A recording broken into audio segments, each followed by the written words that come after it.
हम लोग पढ़ेंगे कॉम्प्लेक्स नंबर। कॉम्प्लेक्स नंबर में क्या पढ़ना, cube root of unity. Find the value of x. क्या आप एक्स की वैल्यू निकाल सकते हैं? एक तो यहाँ क्लियरली दिख रहा है x इक्वल टू 1 पुट करने पे ये इक्वेशन सेटिस्फाई कर रहा है। एक 1 क्या है, रियल नंबर, बट यहाँ पे जो x है x belongs to complex number. जब x कॉम्प्लेक्स नंबर है तो एक तो इसका रूट 1 है और बाकी दो और आएंगे। कैसे आएंगे इसमें आगे देखते हैं। एक्स क्यूब इक्वल टू 1 को क्या लिख सकते हैं, x cube minus 1 equal to 0। A cube minus b cube मतलब x minus 1 a minus b, x square plus x plus 1 a square plus a b plus b square equal to 0। अब यहां से एक बार इसको 0 करेंगे। x minus 1 equal to 0, x की value कितना आया 1, यानी कि x इक्वल टू 1 इसको सेटिस्फाई करेगा। X square plus x plus 1 equal to 0, यहां से x की वैल्यू क्या निकलेगा,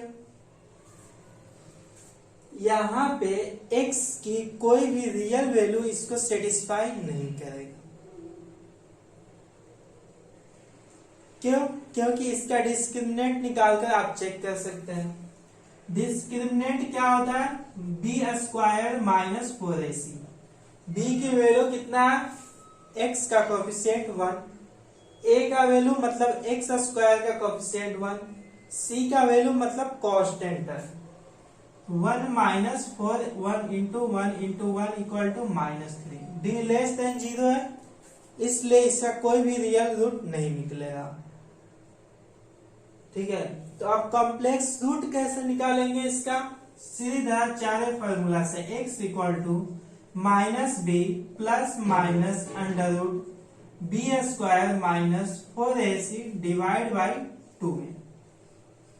ठीक, अब ए बी सी क्या है, बी एक्स का कोफिशिएंट है, ए एक्स स्क्वायर का कोफिशिएंट है और सी कांस्टेंट है ना, तो इसका वैल्यू रख देंगे x equal to -1 plus minus under root 1 minus 4 into 1 divide by 2 into 1।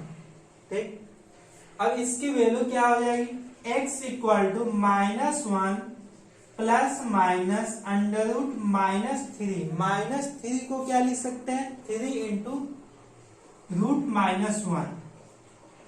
ठीक, डिवाइड बाई 2।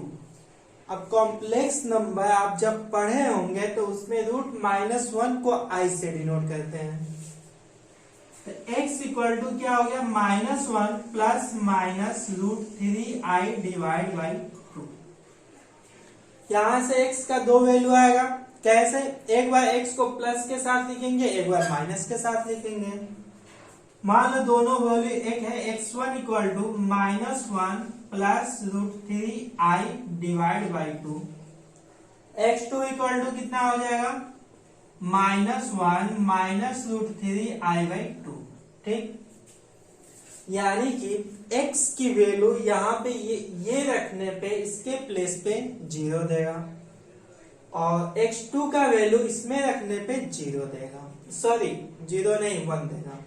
मतलब x1 इक्वल टू इतना रखने पे यहाँ पे 1 देगा और x2 इक्वल टू इतना वैल्यू रखने पे 1 देगा। इसको आप चेक भी कर सकते हैं, कैसे, x1 इक्वल टू कितना है, ये -1 प्लस √3i बाई 2 का होल क्यूब, इसकी वैल्यू निकालनी है ना, इसका वैल्यू कितना आना चाहिए 1। तो सबसे पहले स्क्वायर निकाल लेते हैं, -1 प्लस √3i बाई 2 का होल स्क्वायर, ये कितना हो जाएगा, a plus B, -1 plus √3i का whole square, a plus b के होल स्क्वायर पे इसे क्या लिख सकते हैं, -1 का स्क्वायर 1, √3i का स्क्वायर -3, और -2ab, -2 into √3i divide by 2 का स्क्वायर 4, 1 -3 -2, और यहां भी -2 इंटू √3i है, तो -2 दोनों में से कॉमन, -2 कितना आ गया ये 1 प्लस √3i डिवाइड बाई 4, ठीक। यानी कि इसको लिख सकते हैं -1 माइनस √3i बाई 2। यहाँ पे एक खास बात ये है कि x1 का जैसे ही स्क्वायर किए x2 का वैल्यू आ गया। x2 क्या है -1 minus √3i by 2, -1 minus √3i by 2। ये एक स्पेशल बात है इसके लिए। मान लो x1 की वैल्यू ओमेगा ले लेते हैं, तो इसकी वैल्यू क्या हो जाएगी, x2 की वैल्यू, x2 क्या है x1 का स्क्वायर है, यानी कि ओमेगा स्क्वायर, ठीक है। अब इसको फिर इसके x1 से मल्टीप्लाई करेंगे, हमें यही लाना है ना, -1 प्लस √3i बाई 2 का होल क्यूब इक्वल टू 1, यानी कि -1 minus √3i by 2 into -1 plus √3i by 2, इसकी वैल्यू 1 आनी चाहिए।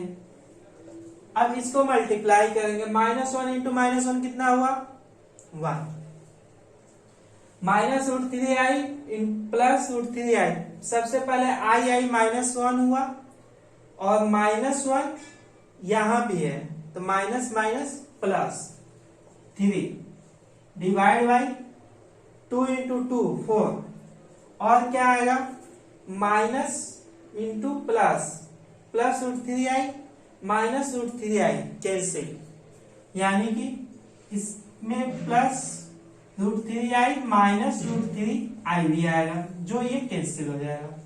3 प्लस 1 4, 4 बाई 4 कितना हुआ 1, 1 आ गया, मतलब इसका क्यूब करने पे 1 आ गया, तो इसका भी क्यूब करने पे 1 ही आएगा। क्यों, आगे देखते हैं। यहाँ पे x क्यूब इक्वल टू 1 का दो कॉम्प्लेक्स रूट निकाले थे। एक था x1 इक्वल टू, जिसको ओमेगा लिए थे, -1 प्लस √3i बाई 2। एक था x2, जिसका x1 का स्क्वायर ही x2 आ रहा था, यानी कि इसको ओमेगा स्क्वायर भी लिख सकते हैं। इसकी वैल्यू था -1 माइनस √3i बाई 2, और यहाँ पे ओमेगा का क्यूब निकाले तो ये 1 आ गया, मतलब ओमेगा क्यूब इक्वल टू 1। इसकी भी वैल्यू जब रखेंगे इसमें, तो ओमेगा पे पावर कितना होगा, ओमेगा स्क्वायर पे पावर 3, मतलब इसको इस तरीके से भी लिख सकते हैं, ओमेगा क्यूब का होल स्क्वायर। ओमेगा क्यूब का वैल्यू कितना है 1, इसके वैल्यू क्या आ गया 1, यानी कि ओमेगा पे पावर 6 इक्वल टू 1, यानी कि ओमेगा स्क्वायर है क्या x2। इसका मतलब ये हुआ कि ये दोनों इसको सेटिस्फाई कर रहा है, और करेगा भी क्यों नहीं, क्योंकि इसकी रूट ही तो निकाले हैं ये दोनों। अब इसकी एक खास बात क्या आई थी, एक रूट ओमेगा है तो सेकेंड रूट ओमेगा स्क्वायर आ जा रहा है, और इसमें ओमेगा क्यूब की वैल्यू 1, और 1 भी इसका एक रूट है, 1 इक्वल टू 1 सेटिस्फाई कर रहा है, यानी कि इस इक्वेशन का 3 रूट निकला। कौन कौन, omega, omega square, omega cube. Omega cube का वैल्यू 1। अब ओमेगा और ओमेगा स्क्वायर, इन दोनों को एक बार आप ऐड करके देखिए, ओमेगा प्लस ओमेगा स्क्वायर, ये दोनों यही दोनों है, इन दोनों को ऐड करिए, -1 plus √3i by 2 -1 minus √3i by 2, ये यानी कि इसका एलसीएम जब ले लेंगे ये आ जाएगा, -1 -1 -2 minus √3i plus √3i cancel, यानी कि -2 बाई 2 इक्वल टू -1। अब इसको 1 को इस साइड ले आएंगे, ये क्या आ गया 1 plus omega cube, sorry omega square equal to 0।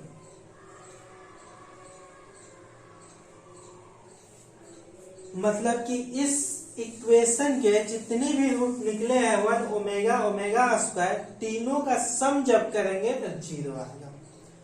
और सेकेंड खास बात क्या है कि इस फर्स्ट रूट का स्क्वायर करेंगे तो सेकेंड रूट आ जाएगा। ठीक, बस यही थी इसकी कहानी x³ = 1 की, जिसे बोलते हैं क्यूब रूट्स ऑफ यूनिटी।